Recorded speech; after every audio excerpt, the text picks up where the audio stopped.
আসসালামু আলাইকুম গাইস, আজকে আমরা মামা এবং ভাগ্নি মিলে বানাতে আসছি ডাবের পুডিং। নিজেদের গাছের ডাব, এই জন্য ডাবগুলো একটু বেশি করে ফেলেছি এবং পানি অনেক হয়েছে, এগুলো সেঁকে নিচ্ছি যাতে সাথে যে জীবাণু ময়লা পড়েছে এগুলো সব আলাদা হয়ে যায়। এই দেখতে পাচ্ছেন অনেকগুলো ডাব পেরেছি, কিছু ডাব ভেঙেছি, কিছু ডাব রেখে দিয়েছি। এত ডাব আসলে পুডিংয়ের মধ্যে দেয় না, তবুও কিছু ডাবের শ্বাস উঠাই নিচ্ছি পুডিংয়ের মধ্যে দেওয়ার জন্য, আর বাকিগুলো রেখে দিব পরে খাওয়ার জন্য। আর অবশ্যই আমাদের চ্যানেলটি সাবস্ক্রাইব করবেন। শ্বাসগুলা অনেক নরম এবং অনেক সুস্বাদু, কারণ এই নারকেল গাছগুলা আমাদের পুকুর পাড়ে লাগানো, বাড়িতে নাই বাপ, এই জন্য বেশি করে পেরে ফেলেছে ডাব। কারণ বাপ বলবে তুমি এত ডাব খাইতে পারবে না, পেরে নষ্ট করো না, এই জন্য অল্প অল্প করে পারি এবং সারা বছর খাই। আমাদের আল্লাহর রহমতে নারকেল গাছ রয়েছে প্রায় 8-9টার মতন। এইগুলোর থেকে অনেক ডাব পাই, যা আমাদের শীতকালের পিঠা, তারপর ডাবের চাহিদা, আবার অন্যান্য আত্মীয় স্বজনের বাড়ি পাঠানোর পরেও অনেক ডাব থেকে যায় গাছে।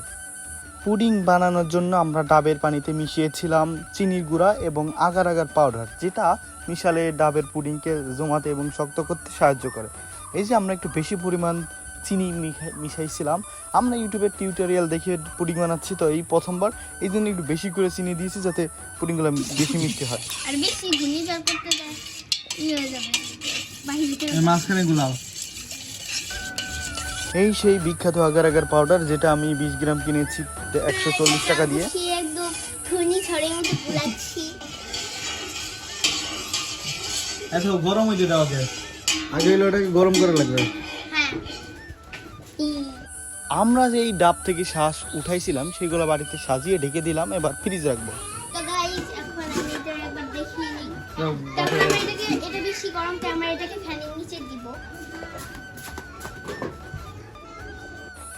আমার ভাগ্নি অনেকদিন পরে আমাদের বাসায় আসছে, এর জন্য একটু বেশি খুশি পুডিং বানানোর জন্য।